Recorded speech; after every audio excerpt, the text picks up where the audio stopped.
दोस्तों आज का पहला क्वेश्चन है। इस क्वेश्चन पे क्या बोला गया है, बैक्टीरिया की खोज किस वैज्ञानिक ने की थी। तो आप सभी लोग सोचें और इसके आंसर को बताएं। तो दोस्तों आपने बिल्कुल सही सोचा, बैक्टीरिया की खोज किसने की थी। बैक्टीरिया की खोज की थी एंटोनियो ल्यूवेनहॉक ने। ठीक है, अब नेक्स्ट क्वेश्चन है, क्रिटिनिज्म मानसिक दुर्बलता हाइपोथायरॉयडिज्म किसकी कमी से होने वाले लक्षण है। दोस्तों इंपॉर्टेंट क्वेश्चन है, तो इसका करेक्ट आंसर रहेगा आयोडीन की कमी के कारण मानसिक दुर्बलता, क्रेटिनिज्म, हाइपोथायरॉयडिज्म होते हैं। ठीक है, तो आपको इसको याद रखना पड़ेगा, आपके एग्जाम पे पूछा जा सकता है। अब नेक्स्ट क्वेश्चन है, कौन सा सौरमंडल का सबसे गर्म ग्रह है। तो बहुत ही इंपॉर्टेंट क्वेश्चन है दोस्तों, आप सभी लोग सोचें और इसका आंसर बताएं। तो दोस्तों इसका करेक्ट आंसर रहेगा शुक्र ग्रह सौरमंडल का सबसे ग्रह गर्म है। ठीक है ना, तो आप यहाँ पे इसे याद रखिएगा। आप सभी लोग बुध और शुक्र पे कंफ्यूजन मत होइएगा, यहाँ पे इसका करेक्ट आंसर रहेगा शुक्र ग्रह सबसे गर्म ग्रह है। ठीक है, अब नेक्स्ट क्वेश्चन है, किसने वर्ल्ड वाइड वेब का आविष्कार किया था। यानी कि यहाँ पे क्या बोला है, WWW, इसका आविष्कार किस वैज्ञानिक ने किया था। इसका फुल फॉर्म क्या होता है, सबसे पहले आप मुझे बताएं। इसका फुल फॉर्म होता है वर्ल्ड वाइड वेब। तो यहाँ बोला गया है कि वर्ल्ड वाइड वेब का आविष्कार किसने किया था। तो आपने सही सोचा, टिम बर्नर्स ली ने वर्ल्ड वाइड वेब का आविष्कार किया था। तो आप यहाँ पे इसे देख सकते हैं। अब नेक्स्ट क्वेश्चन है, कौन सा हार्मोन दुग्ध निर्माण को प्रेरित करता है। तो दोस्तों इसका करेक्ट आंसर रहेगा प्रोलैक्टिन। प्रोलैक्टिन हार्मोन दुग्ध निर्माण को प्रेरित करता है। ठीक है, नेक्स्ट क्वेश्चन है, कौन सी गैस एल्कोहल सोडियम के साथ क्रिया करके मुक्त करता है। तो यहाँ पे क्या बोला है, यदि अपन किसी एल्कोहल के सोडियम के साथ क्रिया कराते हैं ना, तो वहाँ पे कौन सी गैस उत्पन्न होती है। तो चलिए अपन इसे एक बार देख लेते हैं। जैसे कि यहाँ पे एल्कोहल बोलता है, अपन कोई से भी एल्कोहल ले लेते हैं। जैसे कि सपोज अपन ले लेते हैं मेथिल एल्कोहल, यहाँ पे मेथिल एल्कोहल आ गया, और यहाँ पे क्या बोला है, सोडियम की यहाँ पे क्रिया करा देते हैं, तो कौन सी गैस मुक्त होती है। तो चलिए अपन इसे भी देख लेते हैं। तो दोस्तों सोडियम पॉजिटिव रहता है और O निगेटिव, यहाँ पे H पॉजिटिव रहेगा। तो पॉजिटिव के पास निगेटिव जाएगा और निगेटिव के पास पॉजिटिव जाएगा। तो यहाँ पे कितना आ जाएगा, यहाँ पे आ जाएगा CH3 आ जाएगा, और यहाँ पे आ जाएगा दोस्तों H। लेकिन दोस्तों यहाँ पे समीकरण को व्यवस्थित कर लेते हैं। तो यहाँ पे 2 आ जाएगा, यहाँ पे 2 आ जाएगा, यहाँ पे 2 आ जाएगा, और यहाँ पे आ जाएगा 2। ठीक है, तो यहाँ पे क्या आ जाएगा दोस्तों, यहाँ पे क्या मुक्त हो रही है, हाइड्रोजन गैस मुक्त हो रही है। तो इस तरह से आप भी इन क्वेश्चन को सॉल्व कर सकते हैं। आपके एग्जाम पे कुछ इसी टाइप से क्वेश्चन पूछे जा सकते हैं। नेक्स्ट क्वेश्चन है, किस गैस का उपयोग प्रथम विश्व युद्ध में रासायनिक हथियार के रूप में किया गया था। मोस्ट इंपॉर्टेंट क्वेश्चन है, होपफुली आप सभी लोग जानते भी होंगे।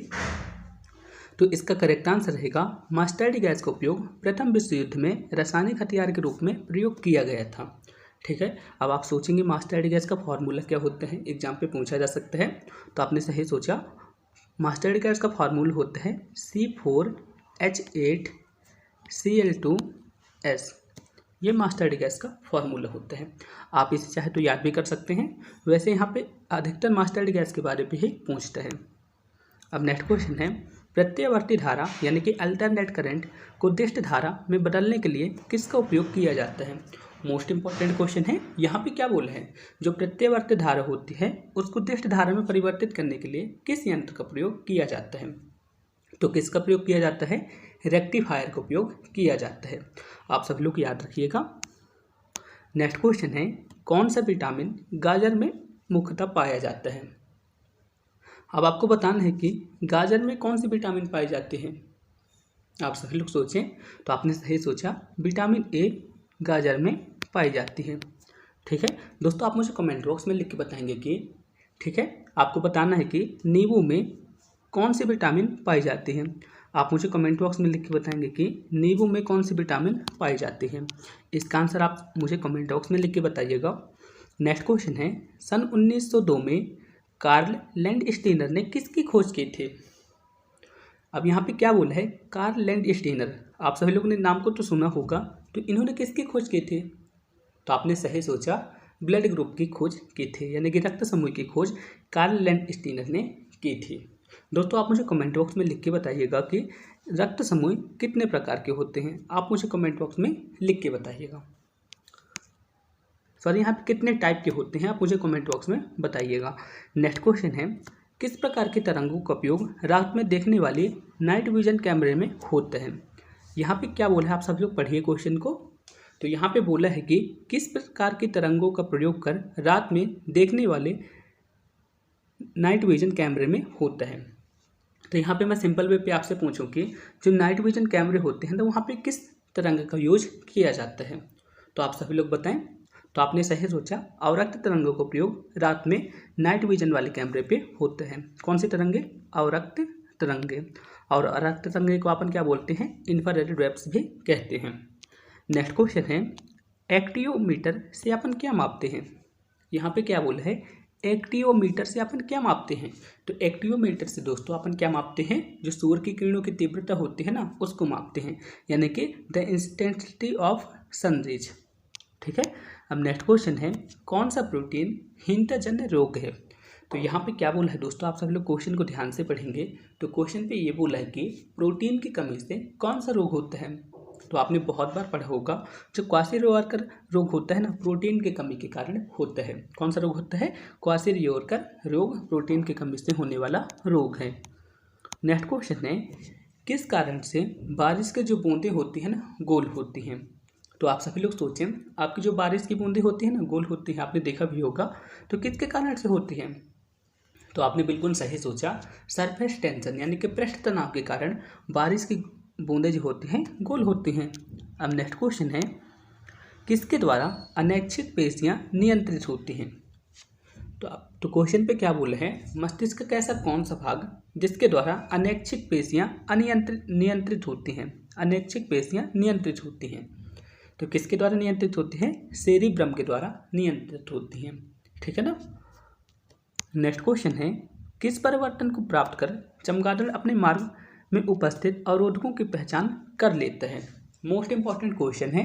तो यहाँ पे क्या बोला गया है, यदि मैं आपसे सिंपल वे पे पूछूं कि चमगादड़ किस तरंग का यूज करके अपने अवरोधकों की पहचान कर लेता है। अवरोधकों मतलब अपने आने वाले शिकार कुछ भी आ जाता है उसके सामने, तो उसकी पहचान कर लेता है। तो किसकी मदद से करता है दोस्तों, अल्ट्रासोनिक वेव की मदद से करता है, यानी कि पराश्रव्य तरंगों की मदद से चमगादड़ अपने मार्ग में आने वाले अवरोधकों की पहचान कर लेते हैं। ठीक है, यानी कि अल्ट्रासोनिक वेव यहाँ पे करेक्ट आंसर रहेगा। नेक्स्ट क्वेश्चन है, कौन सी ग्रंथि मानव शरीर में मास्टर ग्लैंड कही जाती है। तो आप सभी लोग बताएं इस क्वेश्चन का करेक्ट आंसर क्या होगा। तो आप इस क्वेश्चन को तो बहुत ही बार पढ़े भी होंगे, तो इसका क्वेश्चन करेक्ट आंसर क्या रहेगा, पीयूष ग्रंथि यानी कि पिट्यूटरी ग्लैंड को मास्टर ग्लैंड कहा जाता है, यानी कि पीयूष ग्रंथि को मानव शरीर की मास्टर ग्लैंड कही जाती है। ठीक है, आपको इस क्वेश्चन को याद रखना पड़ेगा, इंपॉर्टेंट भी है और आपसे आता भी है। नेक्स्ट क्वेश्चन है, रक्त का थक्का बनने में किस विटामिन की भूमिका होती है। तो रक्त का थक्का किस विटामिन से बनता है दोस्तों, विटामिन के की कारण बनता है। ठीक है, तो यहाँ पे क्या बोला था, रक्त का थक्का किस विटामिन के कारण बनता है, विटामिन के कारण बनता है। नेक्स्ट क्वेश्चन है, भारत के पहले परमाणु रिएक्टर का नाम क्या था। तो दोस्तों मैंने भाभा परमाणु अनुसंधान केंद्र से रिलेटेड अभी तक जितने भी क्वेश्चन कंप्लीट कराए थे ना, यदि आपने उस वीडियो को नहीं देखा है तो प्लीज़ आप यहाँ पे एक आई टैब आ रहा होगा, आप वहाँ पे क्लिक करके देख लीजिए, इंपॉर्टेंट वीडियो है। और मैं आपको बता दूं, उस वीडियो से आपके एग्जाम पे 2 से 3 मार्क्स के क्वेश्चन तो जरूर पूछे जाएंगे। ठीक है, इसके लिंक मैं आपको अपनी वीडियो के डिस्क्रिप्शन पे भी दे दूंगा और उसकी पीडीएफ आपको टेलीग्राम ग्रुप पे मिल जाएगी। सो प्लीज़ जाइए उस वीडियो को देख लीजिए, उस वीडियो से आपके 2 से 3 मार्क्स तो पक्के ही हो जाएंगे। तो आप सभी लोग बताएं यहाँ पे करेक्ट आंसर क्या होगा। आई होप आप सभी लोगों ने देखी हुई होगी। तो यहाँ पे करेक्ट आंसर रहेगा, भारत के पहले परमाणु रिएक्टर का नाम क्या था, अप्सरा। ठीक है, ये एशिया का पहला परमाणु रिएक्टर था, आपको इस बात को भी याद रखना पड़ेगा। नेक्स्ट क्वेश्चन है, सर्वप्रथम किस वैज्ञानिक ने ब्लैक होल की जानकारी दी थी। दोस्तों यहाँ पे मैं यदि भारत के संदर्भ में देखता हूँ, ठीक है, यदि क्वेश्चन भारत के संदर्भ में देता है तो इसका करेक्ट आंसर रहेगा सुब्रमण्यम चंद्रशेखर। लेकिन यदि विश्व के संदर्भ में देता है तो इसका करेक्ट आंसर रहेगा एल्बर्ट आइंस्टीन। ठीक है, तो आप सभी लोग देख लीजिएगा, ब्लैक होल की परिकल्पना सबसे पहले किस भारतीय वैज्ञानिक ने दी थी, सुब्रमण्यम चंद्रशेखर ने दी थी। ठीक है, और यदि यहाँ पे यही बोल लेता किस वैज्ञानिक ने सर्वप्रथम ब्लैक होल की परिकल्पना दी थी? तो वहाँ पे उसका करेक्ट आंसर रहता एल्बर्ट आइंस्टीन। लेकिन यहाँ पे भारतीय शब्द जब जोड़ देता तो यहाँ पे सुब्रमण्यम चंद्रशेखर इसका करेक्ट आंसर रहता। तो थोड़ा सा आप इसे चेकअप कर लीजिएगा। नेक्स्ट क्वेश्चन है, रक्त का कौन सा संगठन स्कंदन में सहायक होता है? तो यहाँ पे क्या बोला है, रक्त का थक्का बनने में कौन सा घटक सहायक होता है?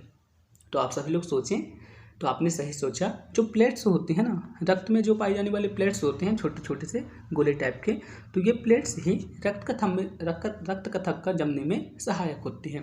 ठीक है, तो क्वेश्चन पे यही बोला था, रक्त का थक्का जमने में कौन सा घटक सहायक होता है? तो प्लेटलेट्स सहायक होते हैं। नेक्स्ट क्वेश्चन है, एक वयस्क मनुष्य के शरीर में कितने हड्डियां होती हैं? तो यहाँ पे क्या बोला है, एक वयस्क मनुष्य में कितनी हड्डियां होती हैं? तो बताइए इस क्वेश्चन का करेक्ट आंसर क्या होगा? तो कितनी होती हैं? 206 होती हैं। यदि क्वेश्चन पे पूछ लेता कि एक नवजात शिशु में कितनी हड्डियां होती हैं, तो वहाँ पे उसका करेक्ट आंसर रहता 300। आपने पढ़ा भी होगा। नेक्स्ट क्वेश्चन है, carbon dioxide, sulphur dioxide, methane, nitrogen oxide में कौन सी एक ग्रीन हाउस गैस नहीं है? तो आप सभी लोग सोचें और इसके क्वेश्चन को आप राइट आंसर दीजिएगा। तो दोस्तों आपने बिल्कुल सही सोचा, carbon dioxide, methane, nitrogen oxide ये सभी ग्रीन हाउस गैसें हैं, लेकिन जो सल्फर डाइऑक्साइड है ना, ये ग्रीन हाउस गैस नहीं है। तो यहाँ पे सल्फर डाइऑक्साइड करेक्ट आंसर रहेगा, क्योंकि sulphur dioxide green house gas नहीं है। दोस्तों यहाँ पे नेक्स्ट क्वेश्चन है, इस क्वेश्चन पे क्या बोला है, किससे एंटीबायोटिक दवा पेनिसिलिन प्राप्त होती है? तो आप सभी लोग सोचिए, इस क्वेश्चन को आपने कई बार पढ़ा भी होगा और आप सभी लोग इसके आंसर को जानते भी होंगे। तो आपने सही सोचा, एंटीबायोटिक दवा पेनिसिलिन किससे प्राप्त होती है दोस्तों? कवक यानी कि फंगस से प्राप्त होती है। तो आपको इसे याद रखना पड़ेगा। नेक्स्ट क्वेश्चन है, जावा को किस कंपनी ने विकसित किया था? तो जावा को किस कंपनी ने विकसित किया था दोस्तों? सन माइक्रो सिस्टम कंपनी ने विकसित किया था। दोस्तों प्लीज़ आप इस वीडियो को हो सके तो अपने दोस्तों में भी शेयर कीजिए, बहुत ही इंपॉर्टेंट क्वेश्चन है, आप सभी लोग देख सकते हैं। ठीक है, तो आपको क्या करना है, प्लीज़ इस वीडियो को अपने दोस्तों में भी शेयर कर दीजिए। ठीक है, यदि आपको वीडियो पसंद आती है तो। ठीक है, और इस चैनल को आप सब्सक्राइब भी कर सकते हैं, मैं आपकी तैयारी के लिए ऐसे ही वीडियो लाता रहता हूँ। तो इस क्वेश्चन पे क्या बोला है, मनुष्य का कौन सा अंग मेनिंजाइटिस रोग से विशेष रूप से प्रभावित होता है? यहाँ पे क्या बोला है, मेनिंजाइटिस रोग से विशेष रूप से प्रभावित होता है। ऐसा कौन सा अंग है जो मेनिंजाइटिस रोग से विशेष रूप से प्रभावित होता है? तो कौन सा अंग है दोस्तों? जो ब्रेन का स्पाइनल कार्ड होता है ना, ये मेनिंजाइटिस रोग से प्रभावित होता है, यानी कि मस्तिष्क का स्पाइनल कार्ड प्रभावित होता है। तो आपको इस क्वेश्चन को याद रखना पड़ेगा।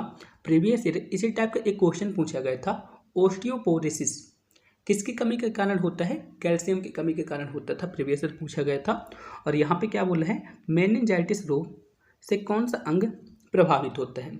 तो क्या प्रभावित होता है? ब्रेन का स्पाइनल कार्ड प्रभावित होता है। नेक्स्ट क्वेश्चन है, किस कोशिकांग को कोशिका का पावर हाउस कहा जाता है? तो इसके आंसर को तो आप सभी लोग स्वयं बताइएगा, किसको कहा जाता है? माइटोकॉन्ड्रिया को कहा जाता है।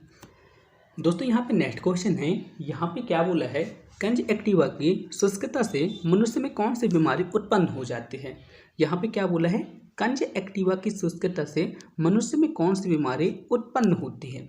तो कौन सी बीमारी उत्पन्न होती है दोस्तों? इंपॉर्टेंट क्वेश्चन है और इसका करेक्ट आंसर रहेगा जीरोप्लेथेमिया। जीरोप्लेथेमिया बीमारी उत्पन्न होती है। मैं यहाँ पे लिख देता हूँ, जीरोप्लेथेमिया बीमारी कंजक्टिवा की शुष्कता के कारण मनुष्य में उत्पन्न होती है। आप इसे याद कर लीजिए। नेक्स्ट क्वेश्चन है, एक सामान्य मानव नेत्र की लेंस की फोकस दूरी लगभग कितनी होती है? तो इस क्वेश्चन को मैंने ऑलरेडी आपके साथ कई बार डिस्कस किया हुआ है। तो यहाँ पे कितना रहेगा इसका correct answer? 25 centimetre. Next question है, अर्धसूत्री कोशिका विभाजन में किस अवस्था में जीन विनिमय होता है? तो यहाँ पे क्या बोल रहे हैं, जो अर्धसूत्री कोशिका विभाजन होता है ना, उसके किस अवस्था में जीन विनिमय होता है? तो किस अवस्था में होता है दोस्तों? पेकिटिन स्टेज में होता है। किस स्टेज पे होता है? पेकिटिन स्टेज में जीन विनिमय होता है। तो तो आपको इस क्वेश्चन को याद रखना पड़ेगा। ठीक है दोस्तों, होपफुली दोस्तों मैंने इस वीडियो पे आपको जितने भी क्वेश्चन बताए हैं आपके मन में किसी भी तरह का डाउट नहीं होगा। यदि आपके मन पे इन क्वेश्चन को लेके या फिर एग्जाम से रिलेटेड किसी भी तरह का डाउट आता है तो आप मुझसे कमेंट बॉक्स में पूछ सकते हैं, आप मेरे को मेल कर सकते हैं या फिर मेरे से व्हाट्सएप पे भी पूछ सकते हैं। मैंने अपना व्हाट्सएप नंबर आपको टेलीग्राम ग्रुप पे दे दिया है, डिस्क्रिप्शन बॉक्स पे भी है, आप वहाँ पे जाके मेरे से व्हाट्सएप पे बात कर सकते हैं। ठीक है दोस्तों, और इसकी पीडीएफ आपको टेलीग्राम ग्रुप पे मिल जाएगी, तो आप टेलीग्राम पे जाके इसकी पीडीएफ डाउनलोड कर सकते हैं। ठीक है, प्लीज़ आप इस चैनल को सब्सक्राइब भी कर सकते हैं और अपने दोस्तों में भी शेयर कर सकते हैं। तो फिर मिलते हैं नेक्स्ट वीडियो पे, तब तक के लिए जय हिंद, जय भारत।